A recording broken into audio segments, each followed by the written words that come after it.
শুরুতেই তোমাদের জন্য একটা ধাঁধা। ৪ পায়ে বসে, ৮ পায়ে চলে, সে বাঘ নয়, ভাল্লুক নয়, তবু আস্ত মানুষ গিলে। Welcome to my class.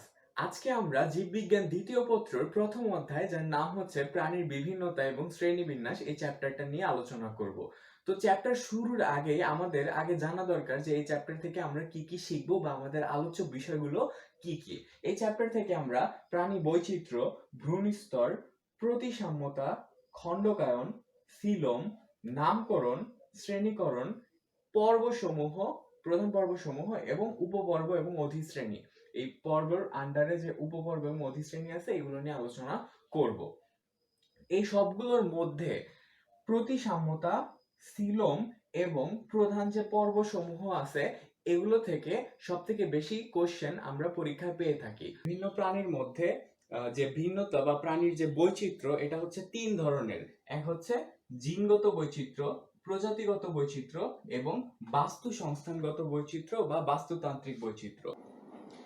এরপর আমরা দেখব ভ্রূণ স্তর। ভ্রূণ স্তর আমরা জানি শুক্রাণু এবং ডিম্বাণু মিলিত হয়ে গঠন করে কি, জাইগোট গঠন করে, এবং এই জাইগোট পরিস্ফুটনের মাধ্যমে তৈরি করে হচ্ছে ভ্রূণ।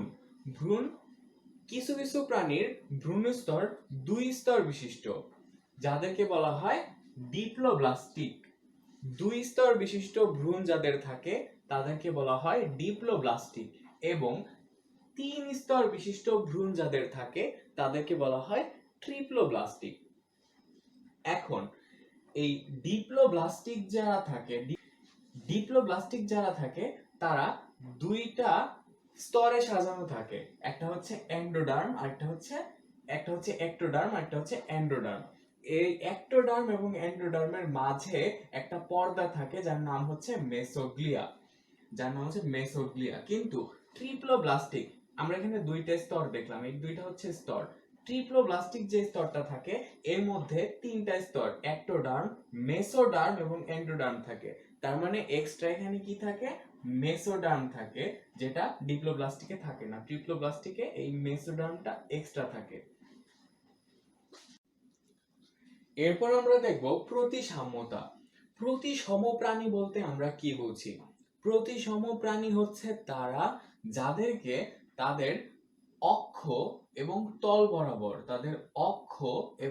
তল বরাবর যদি আমরা ভাগ করতে চাই তাহলে আমরা সমান অংশে ভাগ করতে পারবো।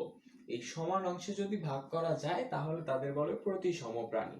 আমরা কয়েক রকমের প্রতিসাম্যতা দেখতে পাই। আমরা গোলীয় প্রতিসাম্যতা দেখতে পাই ভোলবক্স, রেডিওলারিয়া এবং হেলিওজোয়াতে। বায়োলজিতে ভালো করার জন্য আমাদের এক্সাম্পল জানা, কোনো কিছুর এক্সাম্পল জানা খুবই জরুরি। আমরা পরীক্ষায় যতটা সম্ভব এক্সাম্পল লেখার চেষ্টা করব। তো গোলীয় প্রতিসাম্য যেটা, তাদেরকে যদি কেন্দ্রের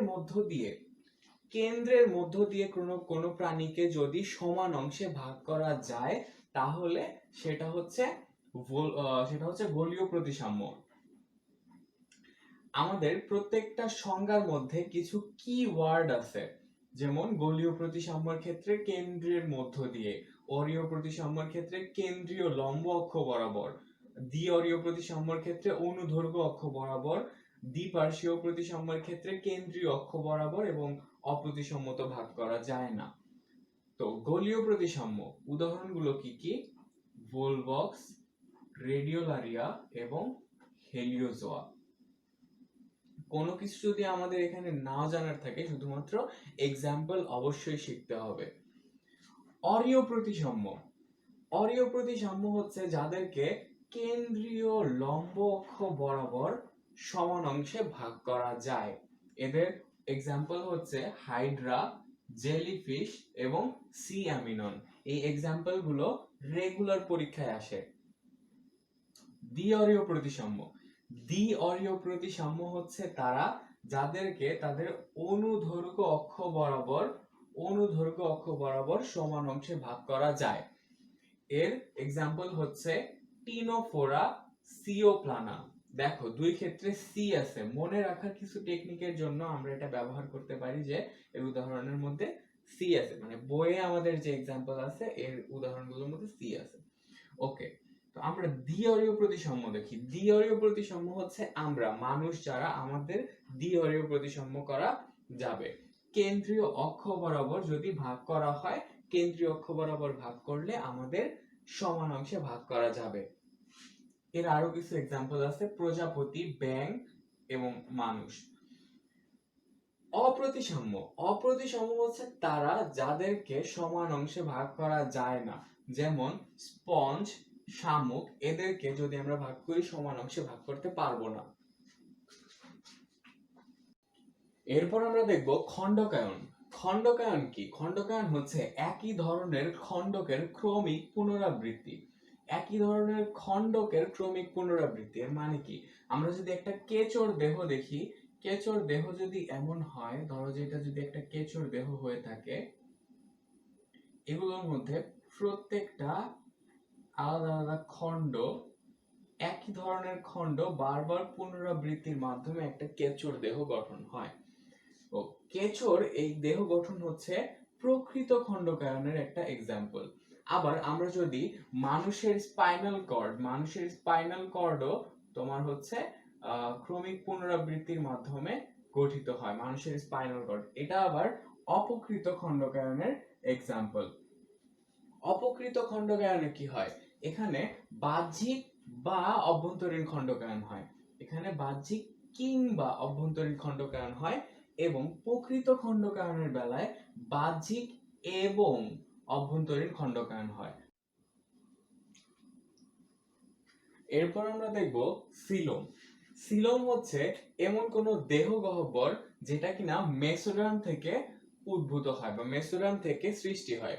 মেসোডার্ম আমরা দেখেছিলাম ত্রিস্তর বিশিষ্ট যে প্রাণীগুলো আছে, ট্রিপ্লোব্লাস্টিক প্রাণী, তাদের মধ্যে মেসোডার্ম থাকে। এই মেসোডার্ম থেকে সিলোম নামে দেহ গহ্বরের সৃষ্টি হয় এবং যেটা পেরিটোনিয়াম নামে একটা কোষী স্তরে আবৃত থাকে। এই সিলোম হচ্ছে তিনটা প্রকার আছে, এই সিলোমের তিনটা প্রকার আছে, যেটা হচ্ছে অ্যাসিলোমেট, সুডোসিলোমেট এবং ইউসিলোমেট। অ্যাসিলোমেট হচ্ছে সেটা যেটা হচ্ছে সিলোম বিহীন, সিলোম না থাকলে সেসব প্রাণীকে বলা হয় হচ্ছে অ্যাসিলোমেট। এবং যদি অপ্রকৃত সিলোম থাকে, মানে সিলোম আছে কিন্তু সেটা প্রকৃত সিলোম না, সেটা পুরোপুরি সিলোম না, তাহলে সেটা হচ্ছে সুডোসিলোমেট। সুডো মানে হচ্ছে ছদ্ম, সুডো মানে হচ্ছে ছদ্ম। এবং ইউসিলোমেট হচ্ছে প্রকৃত সিলোম যুক্ত।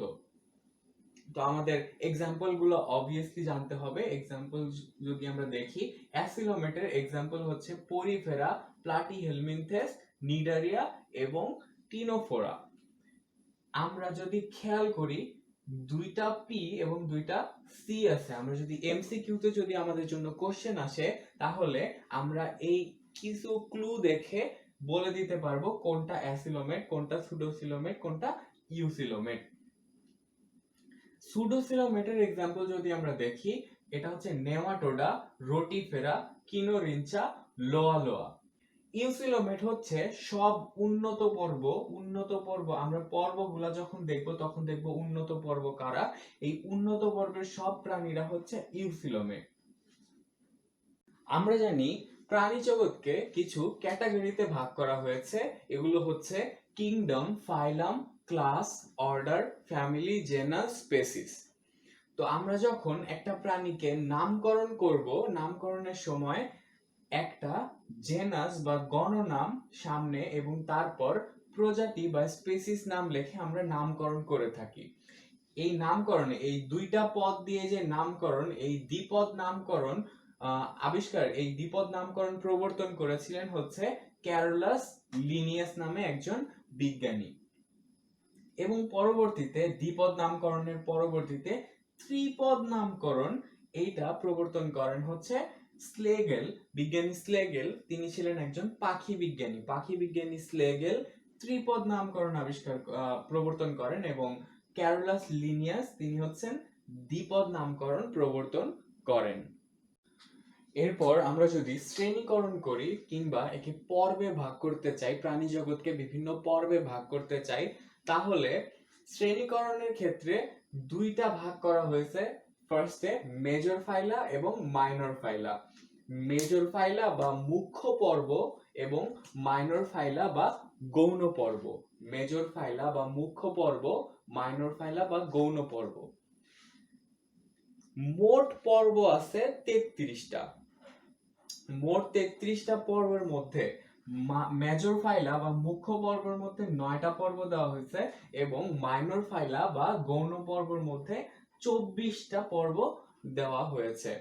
তো মেজর ফাইলা বা মুখ্য পর্ব যেগুলা, এই 9টা পর্ব হচ্ছে Porifera, Cnidaria, Platyhelminthes, nematoda, mollusca, Annelida, arthropoda, Echinodermata এবং কর্ডাটা। মাইনর ফাইলার যে 24টা পর্ব আছে এগুলো আমাদের আপাতত না জানলেও চলবে পরীক্ষার জন্য। এই যে 9টা মেইন মেজর ফাইলা বা মুখ্য পর্ব, এই কয়েকটার সবগুলোর ডিটেলস আমাদের জানতে হবে। আরেকটা ব্যাপার যেটা আমাদের জানতে হবে সেটা হচ্ছে কর্ডাটা বাদে উপরের এই 8টা পর্ব এদেরকে নন কর্ডাটা বলা হয়, কারণ এই 8টা পর্বের কারোর মধ্যে নটোকর্ড থাকে না, এই কর্ডাটার মধ্যে নটোকর্ড থাকে। আমরা কর্ডাটা পর্বের প্রাণী। তো 9টা মেজর পর্বের মধ্যে প্রথম যে পর্ব সেটা হচ্ছে পরিফেরা। পরিফেরা ছিদ্রাল প্রাণী বলা হয় বা এরা স্পঞ্জ নামেও পরিচিত। ছিদ্রাল প্রাণী বলা হয় কারণ এদের দেহে অসংখ্য অস্টিয়া নামক ছিদ্র থাকে। অস্টিয়া নামক ছিদ্র থাকার কারণে এদেরকে বলা হয় ছিদ্রাল প্রাণী। আবার এরা হচ্ছে কোষীয় মাত্রার গঠন, এদের দেহ হচ্ছে কোষীয় মাত্রার গঠনতন্ত্র নিয়ে গঠিত এবং এদের দেহে অসংখ্য চুনময় কাঁটা থাকে। এই কাঁটাগুলোর নাম হচ্ছে স্পিকিউল। স্পিকিউল নামে অসংখ্য চুনময় কাঁটা থাকে। এদের দেহে এক ধরনের জৈব তন্তু থাকে যেটা কিনা দেহের কাঠামো গঠন করে। এই জৈব তন্তুকে বলা হয় স্পঞ্জিন। স্পঞ্জিন নামক জৈব তন্তু থাকে। এছাড়া এদের দেহে কোয়ানোসাইট থাকে, স্পঞ্জোসিল থাকে এবং অস্কুলাম থাকে। কোয়ানোসাইট হচ্ছে এক ধরনের প্রকোষ্ঠ। কোয়ানোসাইট হচ্ছে একটা প্রকোষ্ঠ। আবার স্পঞ্জোসিল এটা হচ্ছে একটা দেহ গহ্বর এবং অস্কুলাম হচ্ছে একটা ছিদ্র, দেহের ভিতরের বড় ধরনের একটা ছিদ্র। এগুলো এই অস্টিয়া নামক ছিদ্রগুলো হচ্ছে ক্ষুদ্র। এবং পূর্ণাঙ্গ প্রাণীরা নিশ্চল হয়। পরিফেরা পর্বের পূর্ণাঙ্গ প্রাণীরা নিশ্চল হয়।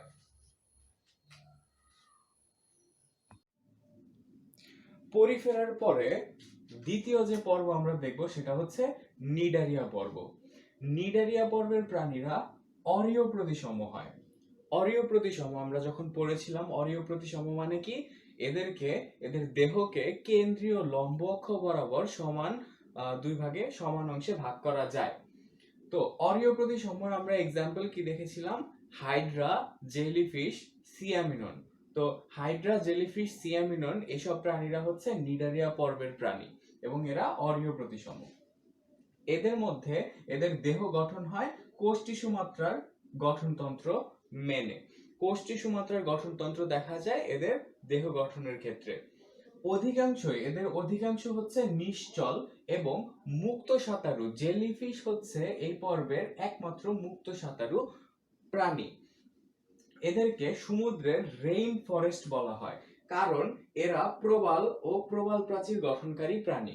এরা প্রবাল ও প্রবাল প্রাচীর গঠনকারী প্রাণী এবং সমুদ্রের প্রায় 25% যে জীব, এই 25% জীব হচ্ছে নিডারিয়া পর্বের সমুদ্রে থাকে।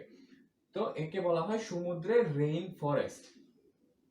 এরা হচ্ছে ডিপ্লোব্লাস্টিক বা দ্বিস্তর বিশিষ্ট প্রাণী। এদের মধ্যে নিডোসাইট থাকে। নিডোসাইট হচ্ছে এক ধরনের কোষ যার মধ্যে থাকে হচ্ছে নেমাটোসিস্ট নামে এক ধরনের দংশন অঙ্গাণু। এই নেমাটোসিস্ট দিয়ে কিভাবে তারা হচ্ছে খাবার সংগ্রহ করে, আমরা এর পরের চ্যাপ্টারে হাইড্রা যখন পড়বো তখন দেখবো যে এই নেমাটোসিস্ট কিভাবে কাজ করে। এবং সিলেন্টেরন থাকে, সিলেন্টেরন হচ্ছে এদের একমাত্র পরিপাক সংবহন গহ্বর। নিডারিয়া পর্বের প্রাণীরা বহুরূপিতা প্রদর্শন করে। বহুরূপী সদস্যদের মৌলিক একক হচ্ছে পলিপ এবং মেডুসা। পলিপ কি? পলিপ হচ্ছে স্থবির এবং অযৌন জননক্ষম, এবং মেডুসা হচ্ছে মুক্ত যৌন জননক্ষম। নিডারিয়া পর্বের 20 প্রজাতি স্বাদু পানিতে থাকে হচ্ছে 20 প্রজাতি, এবং বাকিরা হচ্ছে সমুদ্রে থাকে। এরপর আমরা দেখব পর্ব 3 প্লাটিহেলমিনথেস। প্লাটিহেলমিনথেস হচ্ছে দ্বিপার্শ্বীয় প্রতিসম। প্লাটিহেলমিনথেস থেকে পরবর্তী যে পর্বগুলো আছে সবগুলো পর্ব হচ্ছে দ্বিপার্শ্বীয় প্রতিসম, মানে ম্যাক্সিমাম পর্ব হচ্ছে দ্বিপার্শ্বীয় প্রতিসম। একাইনোডার্মাটা পঞ্চঅরীয় প্রতিসম, ওই ক্ষেত্রে আলাদা হবে। তো বেশিরভাগ এরপর থেকে বেশিরভাগ পর্বই হচ্ছে দ্বিপার্শ্বীয় প্রতিসম, এবং এরা হচ্ছে টিস্যু অঙ্গমাত্রার গঠন। এরা হচ্ছে টিস্যু অঙ্গমাত্রার গঠন, একমাত্র টিস্যু অঙ্গমাত্রার গঠন। এর পরের পর্বগুলো হবে হচ্ছে অঙ্গমাত্রার গঠন, এবং এর আগেরটা ছিল হচ্ছে কোষীয় মাত্রার গঠন। এখানে এরা হচ্ছে প্রথম ত্রিস্তরী প্রাণী। এর পরের যে পর্বগুলো হবে সবাই হচ্ছে ত্রিস্তরী প্রাণী। এখান থেকে শুরু, প্লাটিহেলমিনথেস থেকে শুরু, এরপরে যতগুলো পর্ব আছে সবাই ত্রিস্তরী প্রাণী। এরা অন্তঃপরজীবী। এরা হচ্ছে অ্যাসিলোমেট, অর্থাৎ এদের মধ্যে সিলোম থাকে না। যাদের মধ্যে সিলোম থাকে না তাদেরকে বলে অ্যাসিলোমেট। এদের মধ্যে অ্যাপিডার্মিস এবং কিউটিকল নামে দেহ আবরণ থাকে। অ্যাপিডার্মিস এবং কিউটিকল নামে দেহ আবরণ থাকে। এদের মধ্যে প্যারেনকাইমা নামক যোজক টিস্যু থাকে। প্যারেনকাইমা নামক যোজক টিস্যু থাকে, এবং এদের মধ্যে চোষক বা হুক থাকে, বাহ্যিক চোষক বা হুক থাকে। এটা হচ্ছে এটার একটা ইউনিক ফিচার যে এদের মধ্যে চোষক বা হুক থাকে। তাছাড়া কি থাকে? রক্ত সংবহন তন্ত্র এবং শ্বসন তন্ত্র হচ্ছে এখানে অনুপস্থিত। রক্ত সংবহন তন্ত্র এবং শ্বসন তন্ত্র অনুপস্থিত, কিন্তু রেচন তন্ত্র আছে, এবং রেচন তন্ত্র হচ্ছে শিখা কোষ। এটা হচ্ছে ইউনিক একটা ফিচার যেগুলো পরীক্ষায় আসে। এবং এরা হচ্ছে উভলিঙ্গ, এবং নিষেক হয় অভ্যন্তরীণ। এদের লার্ভা দশা থাকে, এদের জীবনচক্রে লার্ভা দশা থাকে। তো এই ছিল হচ্ছে প্লাটিহেলমিনথেস।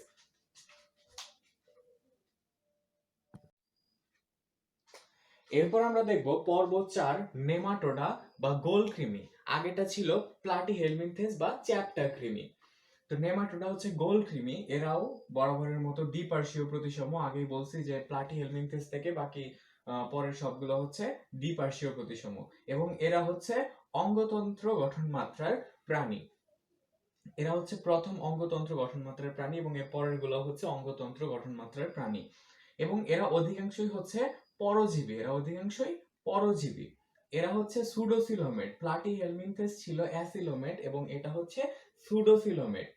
এদের দেহ আবরণ হচ্ছে ইলাস্টিন। এদের দেহ আবরণের নাম কি? ইলাস্টিন। দেহের গঠন হচ্ছে নলের ভেতর নলের মতো এদের দেহের গঠন। এদের মধ্যেও প্লাটিহেলমিনথেসের মতোই রক্ত সংবহন তন্ত্র এবং শ্বসন তন্ত্র হচ্ছে অনুপস্থিত। এদের মধ্যে যৌন দ্বিরূপতা দেখা যায়। আমরা এর আগে আমরা দেখেছিলাম হচ্ছে বহুরূপিতা প্রদর্শন করে। কোথায় দেখেছিলাম? বহুরূপিতা দেখেছিলাম হচ্ছে নিডারিয়াতে। নিডারিয়া পর্বের প্রাণীতে বহুরূপিতা প্রদর্শন করতে দেখা যায়, এবং এটা হচ্ছে নেমাটোডাতে যৌন দ্বিরূপতা দেখা যায়। আমাদের অনেক সময় হচ্ছে পরীক্ষার এমসিকিউতে কনফিউজ করে দেয় যে কোনটায় যৌন দ্বিরূপতা হয় এবং কোনটায় বহুরূপিতা প্রদর্শন করে। এবং নেমাটোডা পর্বের প্রাণীরা হচ্ছে এক লিঙ্গ।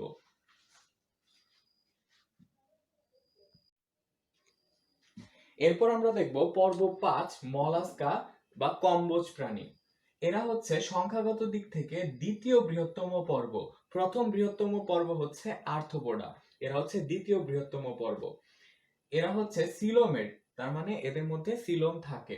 এবং এর মধ্যে আরো কিছু কমন বৈশিষ্ট্য যেগুলো ছিল সেগুলো হচ্ছে ত্রিস্তরী, এরা দ্বিপার্শ্বীয় প্রতিসম, এদের অঙ্গতন্ত্র গঠন মাত্রার, এরা হচ্ছে অঙ্গতন্ত্র গঠন মাত্রার। এগুলো হচ্ছে পরের সবগুলো পর্বেই এই সেম হচ্ছে কমন বৈশিষ্ট্যগুলো আমরা দেখব। তো ওইগুলো আমরা হচ্ছে লিখি নাই, আমরা ইউনিক ফিচার গুলো দেখব। তো এখানে দ্বিতীয় বৃহত্তম পর্ব, এরা হচ্ছে সিলোমেট। এদের মধ্যে ম্যান্টল নামে দেহ আবরণ থাকে। এদের দেহ আবরণের নাম কি? ম্যান্টল। এরা হচ্ছে ম্যান্টল থেকে পরবর্তীতে খোলক বা শেল গঠন করে। ম্যান্টল থেকে খোলক বা শেল গঠিত হয়। এদের পৌষ্টিক নালী পেঁচানো ইউ আকৃতির। পৌষ্টিক নালী পেঁচানো ইউ আকৃতির। এদের রেতি জিহ্বা বা র্যাডুলা থাকে। মুখবিবরে রেতি জিহ্বা বা র্যাডুলা থাকে। এরা হচ্ছে অর্ধমুক্ত সংবহন তন্ত্র বিশিষ্ট। এরা হচ্ছে অর্ধমুক্ত সংবহন তন্ত্র। এর পরের পর্বতে আমরা দেখবো সেটা হচ্ছে বদ্ধ সংবহন তন্ত্র, এবং তারপরের পর্ব আমরা দেখবো হচ্ছে সেটা উন্মুক্ত সংবহন তন্ত্র। তো এই কম্পেয়ার করে পড়াটা আমাদের জন্য জরুরি। তো এখানে হচ্ছে অর্ধমুক্ত সংবহন তন্ত্র দেখা যায়। এরা হচ্ছে ভিন্ন লিঙ্গ বিশিষ্ট এবং এরা ডিম পারে। এদের উদাহরণ হচ্ছে শামুক।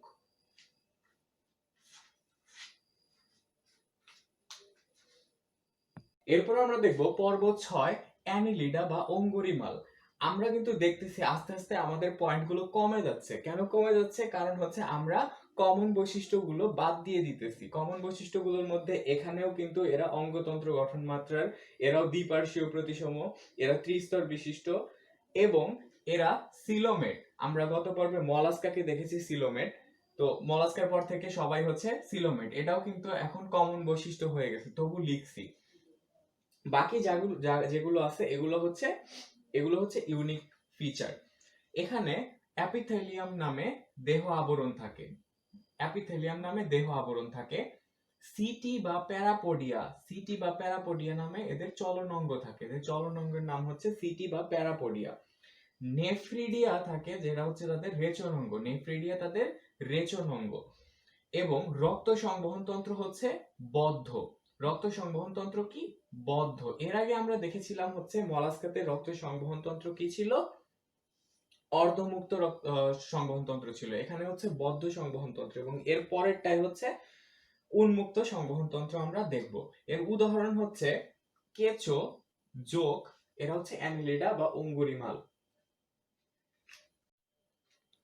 এরপর আমরা দেখব পর্ব 7, আর্থ্রোপোডা, যেটাকে বলা হয় হচ্ছে সন্ধিপদী প্রাণী। কেন সন্ধিপদী প্রাণী বলা হয়? কারণ এরা হচ্ছে সন্ধিযুক্ত উপাঙ্গ বিশিষ্ট। এই সন্ধিযুক্ত উপাঙ্গ বিশিষ্ট হয় এই আর্থ্রোপোডাকে সন্ধিযুক্ত প্রাণী বলা হয়। এবং এরা হচ্ছে প্রাণী জগতের সবথেকে বড় পর্ব। সবথেকে বড় পর্ব সংখ্যাগত দিক থেকে প্রাণী জগতের সবথেকে বড় পর্ব হচ্ছে আর্থ্রোপোডা। তো এদের মস্তকে অ্যান্টেনা এবং পুঞ্জাক্ষী থাকে। আমরা যখন পরের চ্যাপ্টারে ঘাস ফড়িং পড়বো তখন দেখবো যে কিভাবে অ্যান্টেনা এবং পুঞ্জাক্ষী থাকে এদের মস্তকে। এদের রক্ত সংবহন তন্ত্র হচ্ছে উন্মুক্ত। এর আগে আমরা দেখেছিলাম যে রক্ত সংবহন তন্ত্র অর্ধমুক্ত ছিল, বদ্ধ ছিল, এবং এখানে হচ্ছে উন্মুক্ত হয়েছে। মালপিজিয়ান নালিকা, এদের রেচনাঙ্গ হচ্ছে মালপিজিয়ান নালিকা। রেচনাঙ্গ মালপিজিয়ান নালিকা। এবং এদের মধ্যে অন্তর্নিষেক হয়, এবং উদাহরণ হচ্ছে ঘাস ফড়িং। ঘাস ফড়িং পড়ার সময় আরো ক্লিয়ারলি আমরা আর্থ্রোপোডা সম্পর্কে জানবো। এরপর আমরা দেখব পর্ব 8, একাইনোডার্মাটা বা কন্টক ত্বক প্রাণী। কন্টক ত্বক প্রাণী শুনে বোঝা যাচ্ছে যে এদের গায়ে হচ্ছে কাঁটা থাকে বা কন্টক থাকে। এরা হচ্ছে সর্বশেষ নন কর্ডাটা প্রাণী। এরপরে হচ্ছে আমরা কর্ডাটায় চলে যাব। তো একাইনোডার্মাটার মধ্যে কি থাকে? কমন ফিচার গুলো তো থাকেই, যে এরা ত্রিস্তরী, প্রকৃত সিলোম থাকে, অঙ্গতন্ত্র গঠন মাত্রার, এবং এরা দ্বিপার্শ্বীয় প্রতিসম না হয়ে এরা হচ্ছে পঞ্চঅরীয় প্রতিসম। এখানে স্পাইন এবং পেডিসিলারি নামক বহিঃকঙ্কাল থাকে। এদের গায়ে পানি সংবহন তন্ত্র দেখা যায়, কিন্তু এদের রক্ত সংবহন তন্ত্র নাই এবং রেচন তন্ত্র নাই, অনুপস্থিত। নালিকাপদ নামে চলনাঙ্গ থাকে। এদের নালিকাপদ নামে চলনাঙ্গ থাকে, এবং এরা সকল সদস্যই হচ্ছে সামুদ্রিক। এদের উদাহরণ হচ্ছে তারা মাছ, সমুদ্র তারা, সমুদ্র পদ্ম। তোমাদের জন্য আরো একটা ধাঁধা। 3টা আপেল থেকে 2টা আপেল তুমি নিয়ে নিলে, তোমার কাছে এখন কয়টা আপেল থাকলো? 8টা নন কর্ডাটা পর্ব দেখার পর আমরা পর্ব 9 কর্ডাটা পর্বে যাব এবং এরপরে যত আলোচনা করব সবই হচ্ছে কর্ডাটা পর্বের ভেতরের। কর্ডাটা পর্বের উপপর্ব, তার ভেতরের অধিশ্রেণী এসব নিয়ে আমরা আলোচনা করব। তো কর্ডাটা পর্বের প্রাণীদের নটোকর্ড থাকে। এটা হচ্ছে ইউনিক একটা ফিচার যে কর্ডাটা পর্বের প্রাণীদের নটোকর্ড থাকে। কোথায় থাকে? পৃষ্ঠ মধ্যরেখা বরাবর নটোকর্ড থাকে, যেটা কিনা পূর্ণাঙ্গ অবস্থায় উন্নত প্রাণীদের ক্ষেত্রে মেরুদণ্ডতে পরিণত হয়। নটোকর্ডটা মেরুদণ্ডতে পরিণত হয় উন্নত প্রাণীদের ক্ষেত্রে। এদের মধ্যে নার্ভ কর্ড বা স্নায়ু রজ্জু থাকে, যেটা কিনা মেরুদণ্ডী প্রাণীদের পরবর্তীতে মস্তিষ্ক এবং সুষুম্নাকাণ্ড বা স্পাইনাল কর্ডে পরিণত হয়। মস্তিষ্ক এবং সুষুম্নাকাণ্ড বা স্পাইনাল কর্ড এটাই পরিণত হয় হচ্ছে নার্ভ কর্ডটা। এবং এদের মধ্যে গলবিলে এন্ডোস্টাইল থাকে, গলবিলের নিচে এন্ডোস্টাইল থাকে, যেটা কিনা পরবর্তীতে থাইরয়েড গ্রন্থিতে রূপান্তরিত হয়। কর্ডাটা পর্বের শ্রেণীবিন্যাস। কর্ডাটা পর্বকে, এটা হচ্ছে কর্ডাটা পর্ব, এই কর্ডাটা পর্বকে 3টা উপপর্বে ভাগ করা হয়েছে। 3টা উপপর্ব কি কি? ইউরোকর্ডাটা, সেফালোকর্ডাটা এবং ভার্টিব্রাটা। এই 3টা উপপর্বে ভাগ করা হয়েছে। এই উপপর্বগুলোকে আবার ভাগ করা হয়েছে, যেমন ইউরোকর্ডাটাকে 3টা শ্রেণীতে ভাগ করা হয়েছে। ইউরোকর্ডাটার 3টা শ্রেণী আছে, কি কি? অ্যাসিডিয়াসি, থালিয়াসি, লার্ভেসি। আমরা আবার এগুলো ডিটেলসে দেখব। সেফালোকর্ডাটাকে ভাগ করা হয় নাই, এটা কিন্তু সেফালোকর্ডাটার ভাগ না, এটা হচ্ছে ভার্টিব্রাটার ভাগ। ভার্টিব্রাটাকে 2টা অধিশ্রেণীতে ভাগ করা হয়েছে, 2টা অধিশ্রেণীতে ভাগ করা হয়েছে, কি কি? অ্যাগনাথা এবং ন্যাথোস্টোমাটা। এরা হচ্ছে ভার্টিব্রাটার 2টা অধিশ্রেণী, নট সেফালোকর্ডাটা। তো এই ভার্টিব্রাটার 2টা অধিশ্রেণী অ্যাগনাথা এবং ন্যাথোস্টোমাটা। এই অ্যাগনাথাকে আবার 2টা শ্রেণীতে ভাগ করা হয়েছে, মিক্সিনি এবং সেফালাস্পিডোমরফি। এবং ন্যাথোস্টোমাটাকে 7টা শ্রেণীতে ভাগ করা হয়েছে, কি কি?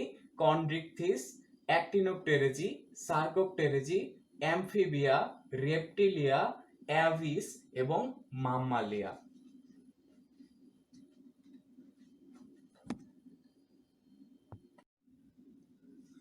কর্ডাটা পর্বের যে 3টা উপপর্ব ছিল, তার প্রথম উপপর্ব হচ্ছে ইউরোকর্ডাটা। ইউরোকর্ডাটা বা লেজ রজ্জু।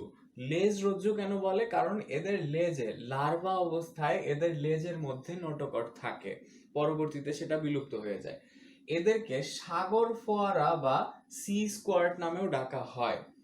এদের দেহ আবরণ সেলুলোজ এবং টিউনিসিন নামক পদার্থ দিয়ে গঠিত। এদের যখন লার্ভা অবস্থা থাকে তখন এদের লেজে নটোকর্ড থাকে এবং পরিণত অবস্থায় নটোকর্ড আর থাকে না।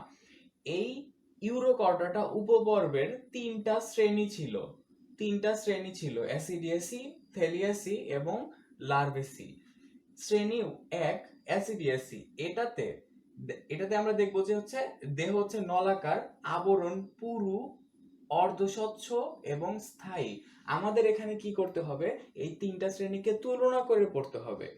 আমরা যদি এখানে দেখি, এর দেহ হচ্ছে নলাকার, থ্যালিয়াসির দেহ লেবু বা পিঁপে আকৃতির এবং লার্ভেসির দেহ হচ্ছে বাঁকা ব্যাঙাচি আকৃতির।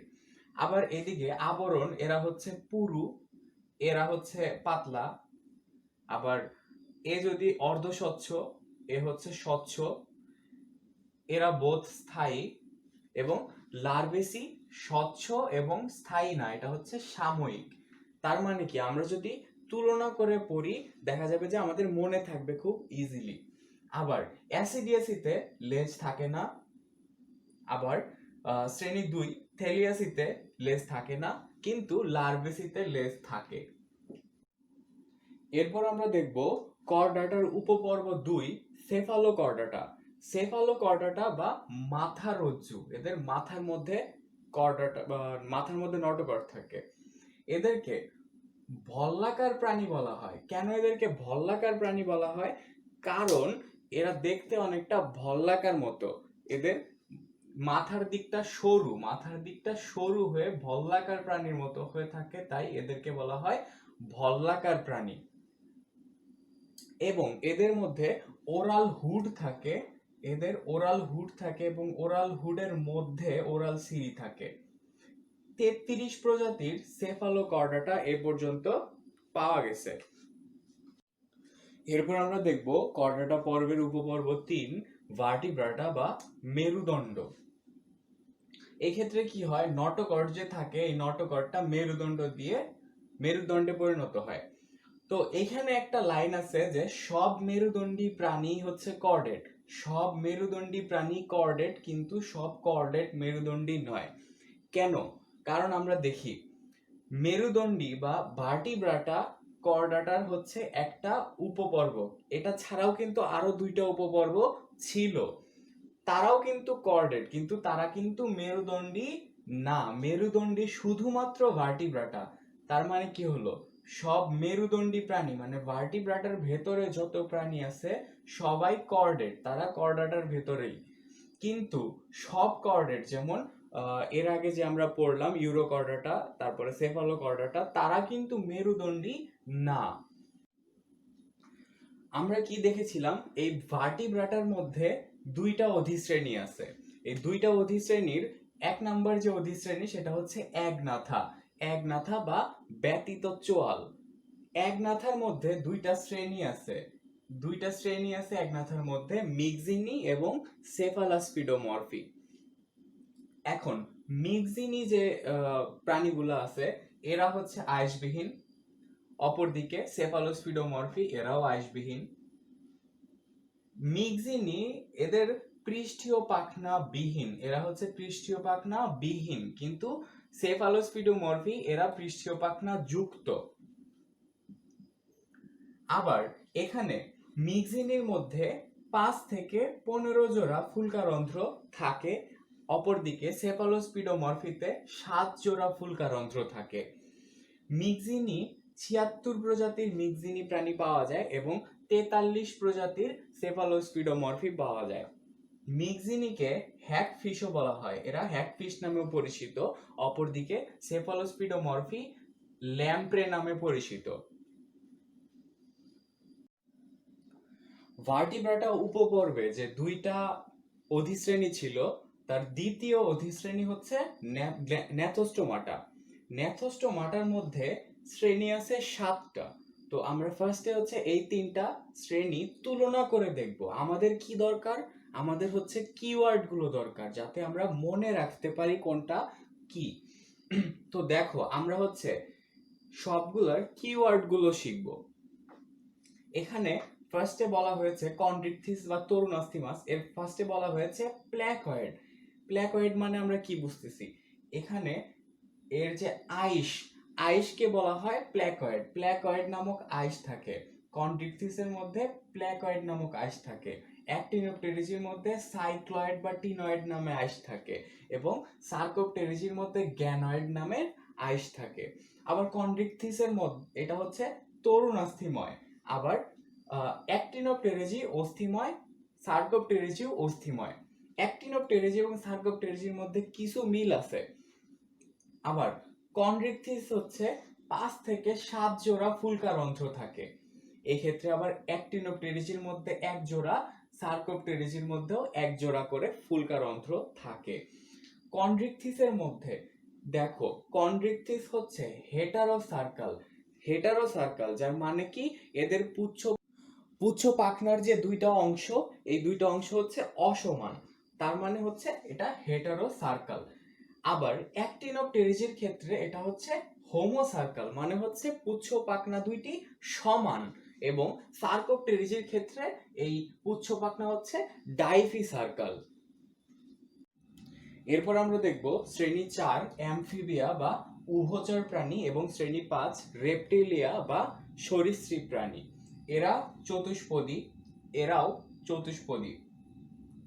অ্যামফিবিয়াতে এরা হচ্ছে উভচর প্রাণী, এরা জলে এবং ডাঙায় উভয় জায়গায় বাস করতে পারে। এরা হচ্ছে একটোথার্মিক মানে কি, এদের দেহের তাপমাত্রা পরিবেশের তাপমাত্রার সাথে ওঠানামা করে। এদের হৃৎপিণ্ড হচ্ছে 3 প্রকোষ্ঠ বিশিষ্ট। অপর ক্ষেত্রে রেপটিলিয়ার দেহ হচ্ছে অসম্পূর্ণভাবে 4 প্রকোষ্ঠ বিশিষ্ট। 3 প্রকোষ্ঠ আছে এবং চতুর্থ প্রকোষ্ঠটা অসম্পূর্ণ, এবং এদের পায়ে হচ্ছে নখরযুক্ত আঙ্গুল থাকে। এবং সর্বশেষ শ্রেণী 6 অ্যাভিস বা পাখি, এবং শ্রেণী 7 মাম্মালিয়া বা স্তন্যপায়ী প্রাণী। তো পাখির মধ্যে কি কি থাকে? পাখির পালক থাকে, পাখির 2টা ডানা থাকে, পাখির চঞ্চু থাকে। পাখিদের হৃৎপিণ্ড 4 প্রকোষ্ঠ বিশিষ্ট। এদিকে মাম্মালিয়ার গ্রন্থিযুক্ত স্তন গ্রন্থি থাকে। স্তন গ্রন্থি থাকার কারণে হচ্ছে কি করে, মাতৃদুগ্ধ, নবজাতক মাতৃদুগ্ধ পায়। এবং এদের হৃৎপিণ্ড হচ্ছে 4 প্রকোষ্ঠ বিশিষ্ট, সম্পূর্ণভাবে 4 প্রকোষ্ঠ বিশিষ্ট। এবং অ্যাভিস এরাও হচ্ছে সমষ্ণ-শোণিত বা এন্ডোথার্মিক, এবং মাম্মালিয়া এরাও হচ্ছে এন্ডোথার্মিক বা সমষ্ণ-শোণিত।